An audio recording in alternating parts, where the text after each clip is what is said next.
Saya Raisul Fadla Safiruddin, boleh panggil Rais, berasal dari Nilai, memiliki seorang isteri dan 5 orang anak. Okey, WeKongsi ni saya jumpa bila saya buat carian dekat internet. Saya kan ada 5 orang anak, so saya perlukan plan alternatif medical yang boleh cover anak saya yang ramai lah. Jadi bila jumpa ni, saya study dan saya rasa ini memenuhi keperluan saya, so saya subscribe lah untuk ahli family saya. Okey, sebenarnya dekat Malaysia ni ramai orang tak ada medical plan. So mereka perlukan, kalau jatuh sakit perlukan rawatan segera. Kalau nak pergi ke hospital swasta memang tak mampulah. Bagi yang ada medical card, okey, tapi medical card bulanan agak tinggi lah, average RM100 sebulan. Contoh macam saya, ada seorang isteri dan 5 orang anak, so dah RM700 sebulan.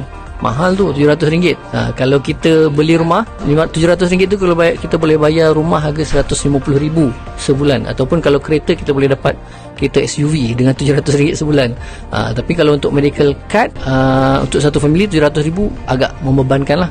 So bila ada plan macam WeKongsi ni, jadi kita memang amat sesuai lah bagi kebanyakan orang, terutamanya yang berpendapatan rendah. Semestinya kita akan rasa happy lah bila kita bantu diri sendiri dan orang lain, maka kita akan rasa seronok. Apatah lagi bila orang tu masuk hospital, kemudian dia update kat kita, boleh warded dengan selesa, dengan tenang. Bahkan swab test pun cover. Kalau medical card, you swab test kena bayar sendiri tau.